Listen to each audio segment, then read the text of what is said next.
Sa isang eksklusibong panayam sa prestiyosong The Ring Magazine, naglabas ng mga revelasyon ng pambansang kamao na si Manny Pacquiao tungkol sa naging pagtatagpo nila ng Japanese superstar na si Naoya Monster Inoue. At ayon kay Pacquiao, sa likod ng mga camera at spotlight sa Japan, lumipat sa kanya ang 4th Division World Champion para humingi ng payo at karagdagang kalaman sa mundo ng matinding boxing. Hindi nag-atubili si Inoue na magtanong tungkol sa kanyang teknik ng pagsuntok at mga estratehiya kung paano dominahin ang loob ng lona. Ito ay nagpapakita lamang na mataas na respeto ng Monster sa kaisa-isang 8th Division World Champion sa kasaysayan ng boxing.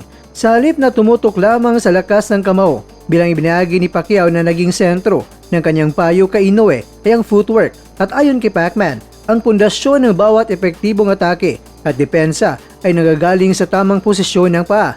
Kung meron ka talagang magandang footwork, marami kang magagawa sa loob ng laban. Hindi ka lamang basta susuntok, kundi makakagawa ka ng tamang anggulo para hindi ka rin madaling tamaan, ani ni Pacquiao. Inamin din niya ang diskarting ito ay hindi niya basta-basta natutunan. Ito ay bunga ng mahabang panahon na pagsasanay sa lalim ng kanyang legendary trainer na si Freddie Roach. Ang bilis at liksi ng paa ni Pacquiao ang naging dahilan kung bakit nahirapan mga higante sa boxing na sabayan ng kanyang bilis at lakas. At ayon sa mga boxing experts, ang pagkakaroon ng elite level footwork ang dahilan kung bakit naabot ni Pacquiao ang rurok ng tagumpay bilang 8th Division World Champion.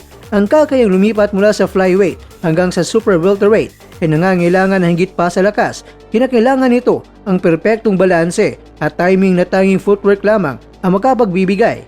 Sa kabilang banda, si Naoya Inoue na kasalukuyang namamayagpag bilang 4th Division World Champion ay nakitaan ng pagnanais na higit pang palawakin ang kanyang arsenal.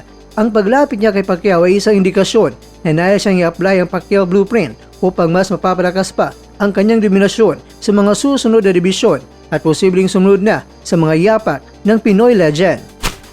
Samantala mga kwento, naging matapang at prangka naman ang naging pahayag ni Coach Jason Casimero tungkol sa estado ng mga boksingerong Pinoy at sa mga usaping kinakaharap ng kanilang kampo. Sa mga kumakalat na komento at feedback mula sa mga fans, kitang-kita ang sentimento ng kampo ni Casimero. Binigyan diin ang mga taga-suporta tulad na nakikita sa mga social media comments na kailangang tutukan ng aspeto ng head movement at sapat na hangin o stamina sa laban. Matigas man ang kamao, kailangan unahin ang pag-ilag upang hindi maging target ng mga power punches ng kalaban.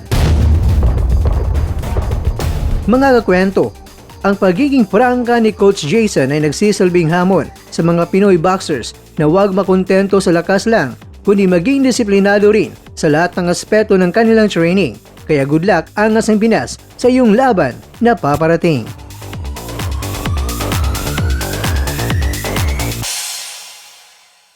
Sa bawat suntok, may pangarap sa bawat... Mga kakwento, hanggang dito na lang muna ang ating kwentuhan. Huwag kalimutan na mag-like, share at subscribe. Ako po si Mr. Kwento. Ito ang mga kwentong maaring hindi pa nakwento sa inyo. Tayo ng boses ang hindi pa napapansin ng mundo. Samahan niyo akong busisiin ang bawat kwento at bawat sakripisyo ng mga mandirigmang mga Pilipino.